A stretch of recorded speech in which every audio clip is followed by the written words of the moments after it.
특별 새벽 기도에 함께 하신 여러분 가운데 주님의 은혜가 함께 하시기를, 또 주님의 고난의 길에 동참하고자 하는 여러분에게 부활의 영광에 동참할 수 있는 은혜가 있기를 주님의 이름으로 축원드립니다. 자, 오늘 말씀은 마가복음 11장 15절로 18절 말씀인데, 예수님께서 어제 종료주일을 드리면서 예루살렘의 입성에 대해서 이야기했잖아요. 입성에서 예루살렘이라는 도시가 평화의 도시가 아닌 예루살렘아 평화의 도시라고 하면서 이렇게 웃기지 마 이런 비아냥거리는 도시로 들어갔어요. 그래서 평화와 거룩함으로 위장된 예루살렘의 허상을 지적하시면서 첫 번째 십자가에 달려 돌아가시는 금요일까지 예루살렘에 들어오셔서 그 안에 백성들의 위선과 위장된 신앙을 지적하시면서 개혁하시고자 하십니다. 이 성전을 보게 되면 지금 있는 성전은 헤롯 성전이에요. 그런데 그림을 보면 그 전의 성전은 여러분이 아는 것처럼 솔로몬 성전입니다. 그래서 솔로몬 성전에서 보면 예루살렘 성전은 유대인의 신앙의 중심이었어요. 성지 순례라는 것이 굉장히 강조가 됐고요. 이것은 피할 수 없는 성도의 의무였습니다. 그러니까 성전은 하나님의 임재의 상징이었고, 또 감사드리는 장소고 하나님을 만나는 장소였고 속죄받는 장소였습니다. 그러니까 유대인들이 삶의 중심이 이 성전이었던 거예요. 그런데 이 성전이 아까도 말씀드렸던 것처럼 예루살렘으로 거짓된 위선의 장소가 되었던 겁니다. 예수님께서 예루살렘에 입성하시면서 가장 먼저 성전에 들어가십니다.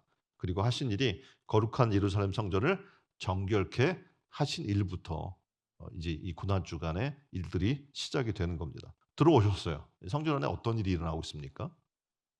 성전에 들어갔더니 재물을 팔고 살아요. 재물을 팔고 사는 일들이 벌어져요. 돈을 환전해요.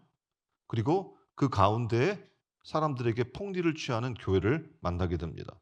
그러니까 거룩해야 할 평화의 사도로 부름받은 제사장이 장상꾼과 뒷거래를 하는 겁니다. 그래서 부정과 부패가 그 안에 있는 모습을 보셔요. 그러면서 예수님이 얘기하시죠. 야, 내 집은 기도하는 집인데 이것으로 일컬음 받으리라 하였거늘 너희는 강도의 소굴을 만드는구나라고 외치면서 성전을 이 장사치들과 이런 것들을 지금 뒤집어 엎어버리는 모습을 보게 됩니다. 그러니까 성전의 모습이 겉모습은 너무 화려하고 좋은데 속은 썩어 있는 이스라엘 모습을 지적해 주셨던 겁니다. 그래서 예수님이 수많은 사람들이 지켜보고 있는 가운데 예루살렘에 입성하셔서 성전에서의 거룩하지 않은 것들을 내쫓는 일부터 시작이 돼요. 첫 번째 하신 일이 내쫓는 거예요. 그래서 보면 15절을 보면 돈 바꾸는 자들과 그들의 상과 비둘기 파는 자들의 의자를 둘러 엎어 버리셨다. 예수님은 내쫓은 것을 보게 되면 이 단어가 귀신을 내쫓을 때 내쫓았다라는 그 단어로 사용이 되는 거예요. 왜냐하면 거룩해야 할 성전 안에 악한 것들이 가득했기 때문에 그래요. 그래서 악한 것들을 내어 쫓는, 귀신을 내어 쫓는 그런 단어로 사용을 하시는 것을 보게 됩니다. 이것을 보면서 성전에는 대혼란이 일어나요. 당연히 거기 있던 제사장이나 이런 사람들은 화가 나겠죠. 예수님이 하신 일들에 대해서. 반면에 성도들 같은 경우에는 막 박수를 치며 좋아했을 거예요. 왜냐하면 이게 지금 얼마나 잘못된 문제점이었습니까? 그래서 당시에는 헤롯이 지은 이 성전이 다들 못마땅했습니다. 왜냐하면 이 성전은 이두메 출신 헤롯이 지은 겁니다. 얼마나 화려했는지 이 성전이 막 이렇게 보면 금으로 이렇게 둘러싸서 햇빛이 비치면 눈을 뜰 수 없을 정도로 그렇게 화려했다고 이야기합니다. 그는 정권을 차지하기 위해서 헤롯은 사두개파 사제 45명을 비롯해서 무려 10만 명이나 되는 사람을 처형했어요. 정권의 목적으로. 그리고 그것을 유지하기 위해 정략 결혼했던 아내 마리암메를 죽여요. 그리고 장모 심지어 자식까지도 자기의 왕권을 유지하기 위해 죽여버립니다. 폭군이었고 유대인의 정통도 무시했고 로마에는 개처럼 충성한 그런 사람이었습니다. 그래서 왜 그럼 이 헤롯이 성전을 건축했을까? 이유는 간단해요. 유대인들의 환심을 사려고 했던 거죠. 왜냐하면 자기가 유대를 다스려야 하니까. 이 성전은요, 지금 다음 그림 보면 솔로몬 성전이 좌측에 조그맣게 돼 있죠. 예, 그 좌측에 조그만 그림으로 되어 있는 게 솔로몬 성전이에요. 근데 우측에 되어 있는 게 헤롯 성전이에요. 규모를 보더라도 어마무시하게 차이가 나죠. 예, 그래서 장장 80년이라는 세월에 걸쳐서 완공이 됐습니다. 그래서 헤롯 성전은 이 신전은 실제로 로마 제국에서 3대 신전에 속할 정도로 큰 거예요. 공사에 대략 10,000명의 인부와 1,000대의 마차, 그리고 1,000명의 사제가 동원됐고 공사를 완공하고 수소 300마리의 제물을 바쳤어요. 그러니까 엄청나게 겉으로는 화려하고 정말 성전 경대는 48,000 평. 뭐 어마무시한 거예요. 그 통곡의 벽으로 불리는 서쪽 벽의 가장 무거운 돌의 무게를 따지면 돌 하나가 100톤. 그러니까 여러분이 그림을 그려보면 어마어마한 그런 규모의 공사였습니다. 근데 그 화려함에도 불구하고 예수님이 들어오셔서 이 성전을 개혁하고자 하셨던 이유는 거룩하지 않았기 때문에 그렇습니다. 그래서 이곳에서 먼저 뭘 했냐면 우상을 내쫓았어요. 예. 자, 스룹바벨 성전은 성전에 이 세 가지 형태가 있어요. 지금 보시면 그렇죠? 에서 보면 스룹바벨 성전이 두 번째 다시 증축하고 개축한 그런 성전입니다. 그리고 헤롯 성전 세 번째, 지금 예수님 당시에 있었던 성전의 모습이 있어요. 근데 이 스룹바벨 성전은요, BC 669년에 수리아의 안티오스 에피파네스에 의해서 더럽혀집니다. 성전의 번제단 자리에 제우스 신상이 세워져요. 그러니까 성전이 더 이상 성전이 아닌 거죠. 헤롯 성전을 지을 때도 로마의 상징인 황금 독수리가 성전 입구에 딱 세워져 있는 거예요. 그러니까 이게 성전이 아니에요. 지금 그 헤롯 시대에는 그걸 뭐라고 얘기했냐면 신전이라고 이야기했어요. 성전이 아니라. 그 대제사장 로마의 대제사장은 당연히 하나님의 사람으로 임명이 돼야 되고 레위인 출신이 돼야 되는 거잖아요. 근데 그렇지 않았어요. 로마 총독에 의해서 임명됐는데 비사독 계열인 하스몬가가 장악하고 있었고 그들은 그냥 그 하나님의 뜻에 의해서 움직이는 사람이 아니라 로마에 의해서 움직이는 사람들이었습니다. 성전의 번제단 위에는 매일 2번씩 어린 양 2마리와 1마리의 소가 로마 황제와 로마 제국의 번영을 위한 희생 제물로 드려지고 있던 겁니다. 그러니까 더 이상 이곳은 거룩한 성전이 아니었어요. 성전이 성전이 되게 하려면 어떡합니까? 우상이 쫓겨져 나가야 되는 거예요. 우리도 하나님을 섬긴다고 얘기해요. 우리가 내 안에 주님을 섬기고 주님 모신 성령의 전이라고 이야기를 하는데 만일 내 안에 주님이 계시지 않고 이런 다른 것들이 있다면 우리가 첫 번째 해야 될 일이 뭡니까? 내쫓는 거예요. 내 안의 우상을. 여러분이 아시는 것처럼 탐심도 우상이라고 하잖아요. 그 세상의 물질을 사랑하는 마음들, 세상 것들을 사랑하는 것조차도 우상 숭배라고 얘기를 하고 있습니다. 유대인들이 지금 현재 이스라엘의 모습을 보게 되면 세계 곳곳에서 지금 이스라엘로 모여요. 예? 모여서 이스라엘의 회복을 꿈꿉니다. 그래서 마지막 때 나타날 일 중에 하나가 뭐냐면 이스라엘의 회복이거든요. 그러면 젖는 자를 향한 이스라엘이 해야 할 일이 뭡니까? 예배의 회복이에요. 그래서 그들이 꿈꾸는 게 뭐냐면 제3의 성전이라고 하는 것을 꿈꿔요. 성전이 다시 왜냐하면 예루살렘에 가보시면 아시는 것처럼 핵심적인 이스라엘을 딱 사진을 찍어서 볼 때 거기 뭐가 보이냐면 황금돔이라는 게 보이거든요. 그럼 사람들이 그게 성전인 줄 알아요. 근데 뭐예요? 모스크예요. 이슬람 사원이란 말이에요. 그러니까 어떻게 보면 거룩한 산이라고 하는 그 산 위에 그 모세가 하나님께 계명을 받고 어떻게 보면 번제를 드렸던 그 장소에 지금 모스크 사원이 탁하니 막 금으로 둘러싼 그 사원이 세워져 있으니 얼마나 마음이 아프겠습니까? 그럼 그들이 해야 할 일이 뭡니까? 예배 처소의 회복이에요. 성전의 회복이란 말이에요. 그래서 성전이 솔로몬 성전처럼 건물일 수도 있겠죠. 그렇지만 그리스도의 몸으로 신약 시대에 주님 말씀하신 것처럼 우리는 이 성전을 회복해야 될 줄 믿습니다. 그래서 오늘 하루를 살면서 내 안에 계신 주님의 은혜를 회복했으면 좋겠어요. 그 내가 사랑했던 모든 것들 내려놓고 주님을 나의 참 주인으로 모시는 오늘 하루가 되기를 주님의 이름으로 축원드립니다. 두 번째로 뭘 쫓았냐면 장사꾼을 내어 쫓았어요. 그러니까 어떻게 보면 이 안에 뭐가 있어요? 성전이 거룩하게 하나님 앞에 예배드리는 장소거든요. 그런데 로마 권력에 결탁한 왕, 대제사장, 그 성전의 권력을 잡은 자들, 이들이 권력과 부를 축제하는 수단으로 교회가 이용됐던 겁니다. 당시 성전은요, 유대인만 들어갈 수 있는 뜰이 있어요. 그리고 이방인이 들어갈 수 있는 이방인의 뜰이 있습니다. 근데 이방인의 뜰은 장사꾼들의 화폐를 교환하는 환전상들이 가득 차지한 거예요. 다 돈 받고 거기도 자릿세를 줬겠죠. 그래서 시장처럼 변해 있는 겁니다. 성전세가 당시에는 세겔로 들여졌어요. 그러니까 당시에 당연히 사람들이 로마 화폐를 사용했겠죠. 그런데 이 로마 화폐나 두로의 돈으로 은화로 바꿔 주었습니다. 그러니까 세겔로 바꿔야 되는데 그것조차도 하지 않은 거예요. 그래서 20세 이상의 유대인들은요. 예수 당시에 그 성전세를 매년 반세겔씩 내야만 했습니다. 근데 당시 유대인들은 이방 나라 황제의 초상화가 그려져 있는 화폐를 부정했어요. 성전세를 받을 수 없어 하고 이야기한 거죠. 그래서 로마 화폐를 거부했습니다. 근데 놀라운 것은 이거를 바꾸면서 2.1에서 11%까지 폭리를 취했던 것을 보게 돼요. 근데 더 황당한 일은 어떻게 보면 하나님의 나라와 의를 위해서 로마 황제가 새겨져 있는 돈은 거부했어요. 근데 지금 그림에 보고 있는 것은 뭐냐면 두로예요. 그러니까 두로의 디라크마라고 하는 돈이거든요. 그러니까 이 돈으로는 바꾸라고 얘기한 거예요. 로마의 돈은 안 되는데 두로에. 그러니까 두로는 여러분이 아시는 것처럼 북쪽에 이스라엘 북쪽의 그 사람들인 거죠. 그러니까 이 두로의 돈에는 놀랍게도 어 황제의 형상이 새겨진 로마의 그 디나리우스가 아닌 디라크마의 남면에는 페니키아의 수호신과 같은 존재인 바알의 멜카트, 바알의 아들인 멜카트가 그려져 있어요. 그리고 뒷면에는 독수리 형상이 새겨진 은하입니다. 도대체 대제사장의 마음 뭡니까? 세겔도 아닌 두로의 돈으로, 그러니까 이스라엘 북쪽의 두로의 돈으로 그걸 바꿔서 사용하게 해준 거예요.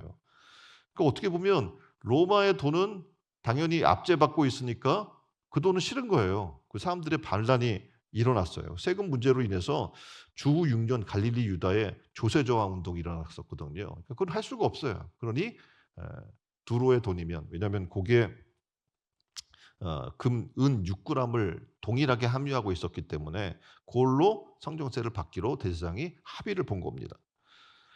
근데 이것을 보게 되면 여러분이 아시잖아요. 그러니까 얼마나 가증스러운지. 바꾸려고 하면 그거 다 없는 세겔로 바꿔야 될 거 아니에요. 그런데 이들은 놀랍게도 이스라엘 북쪽 두로의 어, 디크라마로 이것을 그러니까 헬라 돈인 거예요. 헬라 돈으로 성전세를 택해 준 겁니다. 더 황당한 거는 재물을 매매할 수 있는, 왜냐하면 이스라엘에서 각지에서 예루살렘 성전으로 모이니까 이 재물을 뭐 소나 뭐 양이나 갖고 와야 되잖아요. 근데 갖고 오다가 병들거나 죽는 경우가 많이 생긴단 말이에요. 그리고 왔는데 제사장이 이걸 판단해요. 야, 이거 흠이 있다 없다 이렇게 판단한단 말입니다. 그러면 거절당하면 다시 그곳에서 집까지 갔다 올 수 없잖아요. 그래서 이것을 바꿔줄 수 있는, 살 수 있는 장소를 감난산, 지금 그림에 보면 감난산 내 4개가 합법적인 판매 장소가 있었어요. 그런데 놀랍게도 제사장들은 일부러 이 순례객들이 가져온 재물에 대해 불합격 판정을 내립니다. 그럼 어떻게 해야 돼요? 가지고 와서도 사야 되잖아요. 다시 성전에 들어와서 사야 되는 그러한 일들이 벌어진 거예요. 그래서 성전이 장사치로 가득한 거죠. 비둘기는 가난한 자들의 재물이에요. 다시 말해서 돈이 없으니까 제일 싸게 드릴 수 있는 게 비둘기였단 말이에요. 그런데 놀랍게도 이 당시에 여기로 들어와서 이걸 살려고 하면 시중의 가격에 100배로 올라간 거예요. 비둘기 가격이. 그러니까 성전이 뭐가 된 겁니까? 강도의 구렬이 돼버린 거예요. 예수님이 6월절에 올라오셔서 당연히 이들을 내쫓아야 돼서 돈 바꾸는 자들, 환전한 자들이죠. 그리고 비둘기를 파는 자들, 가장 폭리를 많이 취했던 비둘기를 파는 자의 것들을, 의자를 엎어버리시니, 그러니까 하나님이 우리를 위해서 지금 뭘 하시려고 하는가 이 고난 주간에 라는 것을 우리는 기억해 볼 필요가 있습니다. 그래서 우리 안에 있는 교회는 나오지만 여전히 세상 삶과 세상의 돈과 명예와 권세를 탐하는 우리의 모습들이 철저히 엎어지고 새로워지는 여러분 되기를 주님의 이름으로 축원드립니다. 두 번째는 제사를 거부했어요. 아니 성전에서 해야 할 일이 뭡니까? 제사 드리는 거예요. 근데 예수님이 제사를 거부했어요. 그리고 만민이 기도하는 집이다라고 이렇게 얘기를 하고 있는 거예요. 자, 제사를 거부했던 내용은 오늘 성경에 보니까 제사와 관련된 기구를 이동하지 못하겠다는 것은, 제사에 관련된 기구들이 이렇게 쭉 즐비하단 말이에요. 그럼 이걸 이동하면서 하나님 앞에 제사를 드리는 거예요. 그런데 못하게 한다는 거는 제사 드리지 말아라라고 지금 얘기하는 겁니다. 당연히 이스라엘 사람들은 이 6월절에 성전에 모이는 가장 큰 이유는 뭐 하려고 하는 거예요? 제사 드리려고 하는 거예요. 그 제물도 가져오는 거예요. 근데 예수님은 성전에서 드리는 제사를 금해 버려요. 예. 그러니까 이스라엘 사람들이 볼 때는 또 제사장이나 사두개인들이 볼 때는 당연히 예수님이 신성 모독의 죄에 속한다라고 생각을 한 겁니다. 그래서 예수님이 지금 어떻게 보면 사형 선고를 내려지고 사람들로부터 예수님을 죽여야 된다고 외친 이유 중에 하나는 뭐냐면 이 세상이나 지금 당시에는 사두개파 계열이 이 성전의 예배나 제사를 다 차지하고 있었거든요. 근데 그들이 볼 때 이거 말도 안 되는 거 아니에요. 제사를 하지 말라고 그러면 그들이 어떻게 먹고 살아요. 그러니까 자신의 밥줄을 건드는 거니까. 그리고 이 당연히 신성 모독이라고 율법적인 부분들을 건드렸기 때문에 사형 선고로 내몰렸던 겁니다. 어떻게 보면 왜 예수님이 이렇게 목숨 걸고 성전에 들어오셔서 이런 일들을 진행하려고 했을까? 당연히 어떡합니까?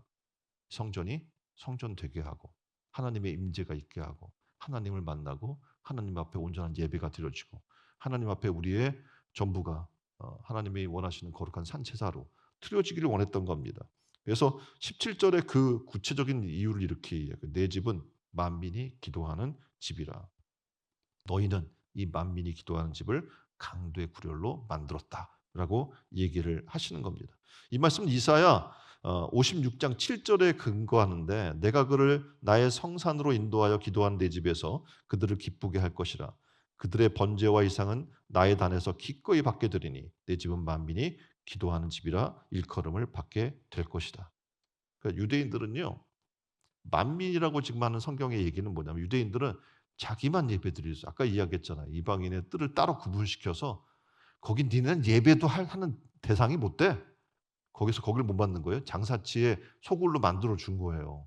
예배 장소인데 이방인의 뜰에서는 이방인들이 예배한 장소거든요. 근데 그 예배를 못 드리게 한 거예요. 누가? 유대 사람들, 이스라엘 사람들이 그렇게 한 겁니다. 그래서 하나님은 야 너희 예배를 받지 않아라고 스스로 얘기한 거고 예수님 오셔서 그걸 깨트려 버린 거예요. 야, 하나님은 만민이 이곳에서 예배를 드리기를 원하고 만민의 기도를 듣기를 원하시는 거야라고 얘기를 하신 겁니다.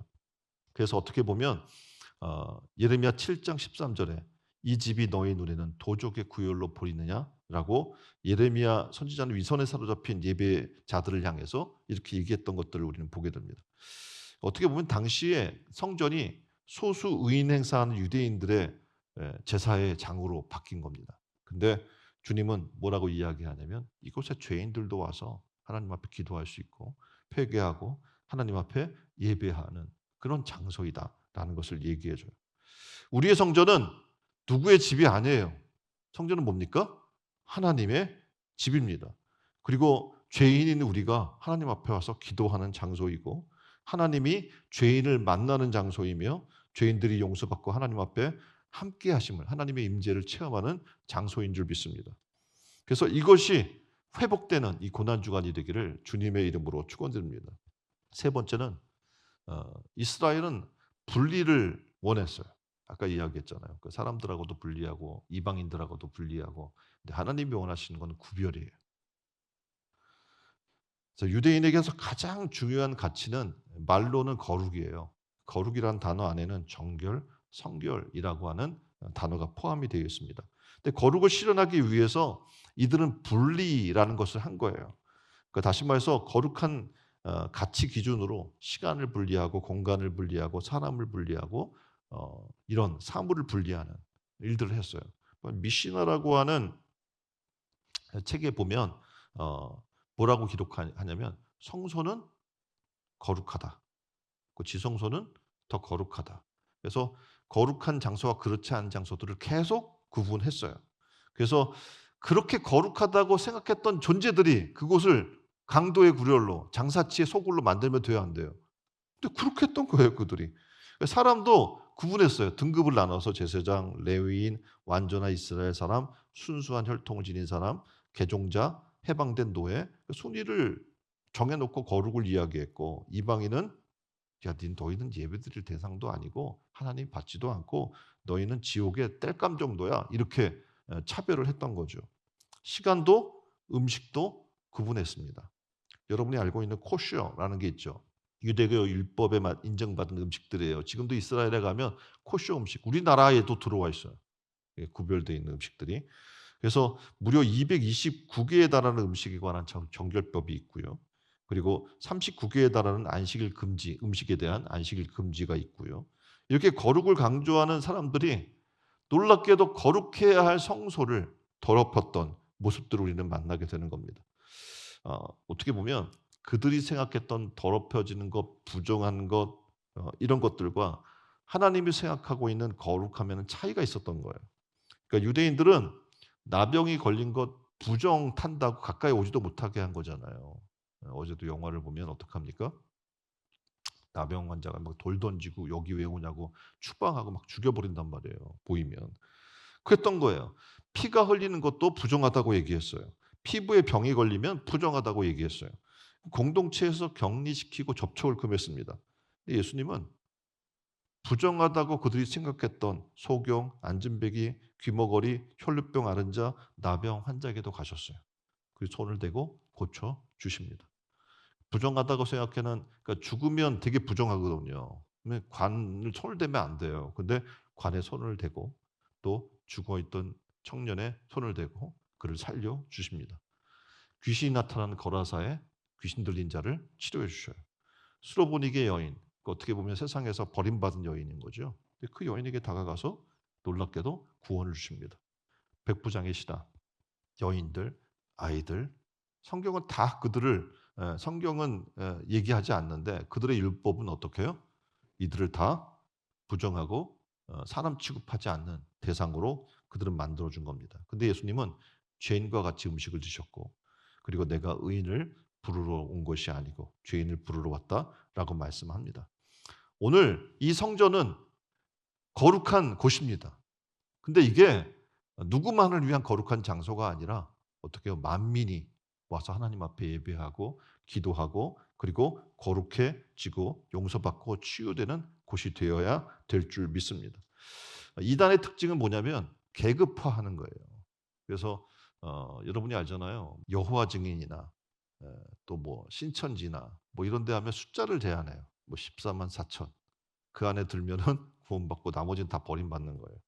이런 식으로 자기 왕국을 건설하는 것을 보는데 성경은 그들의 모습은 어떻게 해요? 지금 어떻게 보면 예수님 당시에 있었던 종교인들과 거의 똑같은 모습이었던 것을 우리는 볼 수 있어요. 그게 강도의 구류를 만드는 것이에요. 이제 우리는 회개하고 이 성전을 성전으로 만민이 기도하는 집으로 바꾸시기를 주님의 이름으로 축원드립니다. 그래서 우리가 지난번에도 말씀드렸던 것처럼 이 안에 하나님이 우리에게 주신 목적 중에 하나가 뭐냐면 공동체성의 회복이에요. 왜냐하면 교회는 모이는 곳이기 때문에 그래요. 그래서 이 일들이 회복되기를 주님의 이름으로 축원드립니다. 마지막은 성전 정화의 참 의미를 이렇게 얘기해요. 성전을 헐겠다. 이 성전은 성전이 아니다. 들어보셔서. 그리고 새 성전을 짓겠다라고 말씀합니다. 예수님을 고소했던 사람이 이렇게 외쳐요. 우리가 그의 말을 들으니 손으로 지은 이 성전을 내가 헐고 손으로 짓지 아니한 다른 성전을 사흘에 지으리라 하리라. 예수님이 신성 모독과 율법의 범죄를 저지른 가장 큰 죄목을 이걸로 얘기해서 예수님 십자가 못 박아 죽인 거잖아요. 예수님은 성전에 들어오셔서 이게 얼마나 큰 파장을 일으킬 것이고 자기가 죽을 수도 있다는 사실을 알면서도 성전을 지금 개혁하고 있는 거예요. 우리의 성전 개혁도 동일합니다. 죽을 수 있어요. 예. 근데 성경이 뭐라고 얘기해요? 지금 오늘도 얘기하잖아요. 사나 죽으나 난 주의 것이잖아요. 그러니까 어떻게 살든지 사나 죽으나 다 주의 것인데 주를 위해 살아야 될 거 아닙니까? 우리가 먹든지 마시든지 무엇을 하든지 정말 하나님의 영광을 위해 살아야 되지 않겠습니까? 헤롯 성전은 80년 만에 완공이 됐잖아요. 근데 7년 만에 완전히 파괴되고 맙니다. 그러니까 서기 70년 유대인들은 대대적인 봉기를 일으켰거든요. 그래서 로마군이 제압하면서 이들이 어떻게 생각했냐면, 야, 이들이 자꾸 여기 성 중심부로 해서 예루살렘 성전 중심부로 해서 모여. 예? 그리고 80년 동안 그래서 지은 이 성전을 자기 스스로 로마가 무너뜨려 버리는 것을 보게 돼요. 그리고 로마의 하드리안 수가 이 파괴된 성전 위에 로마식 신전을 다시 세우게 됐고 이스라엘 사원이 세워집니다. 성전의 산이라고 하는 사원이 세워집니다. 지금 이거예요. 여러분이 이제 이스라엘에 가면 이게 딱 눈에 보여요. 나머지는 보이지도 않아. 왜냐하면 다 허물어진 성벽 이런 것밖에 남아있지 않기 때문에. 이스라엘 사원이니까 황금 모습구전 얼마나 멋있어요. 로마 제국은 유대인들을 로마 제국 전 곳에 뿔뿔이 흩트러 놓아요. 그래 하나님이 원하시는 것이 이제 이들의 꿈이 되는 거예요. 뭐냐면 이곳에 다시 하나님의 세 번째 성전이 세워지기를 꿈꾸고 있는 거예요, 이스라엘 사람들이. 그리고 하나님이 아까 이야기한 것처럼 "우리들만의 교회야."라고 이야기를 했던 그들을 뿔뿔이 흩어서 디아스포라라는 것을 통해서 어떻게 해요? 세계 곳곳에 하나님의 교회가 세워지게 하고 이방인들이 구원받게 하는 일들이 일어나게 된 겁니다. 예수님의 성전 청결은 구약의 선지자들과는 다른 겁니다. 그 단순히 뭐 성전에서 상업화된 것 그거를 꾸준히 정도가 아니에요. 이 성전을 무너뜨려 버리고 나는 새 성전을 지을 거라고 얘기하는 것은 예수님의 죽으심을 얘기합니다. 육으로 죽어지고 어떻게 해요? 영으로 살리심 받는. 그래서 십자가의 죽음을 통해 손으로 짓지 않는 새 성전을 건설하시겠다라고 말씀하는 거예요. 성전을 정결케 하신 이유는 바로 이거예요. 새로운 성전. 자, 이 시대에 우리가 살아나가면서 하나님이 우리에게 원하는 바가 이겁니다. 이런 눈에 보이는 성전의 에, 것들이 아니라 하나님이 원하시는 새 성전, 손으로 짓지 아니한 예수 그리스도를 나의 구주로 영접한 그런 영혼들이 많아지는 거예요. 그래서 우리가 좀 전도하려고 하는 것도 그거예요. 하나님이 원하시는 가장 큰 바가 그것이기 때문에 그렇습니다.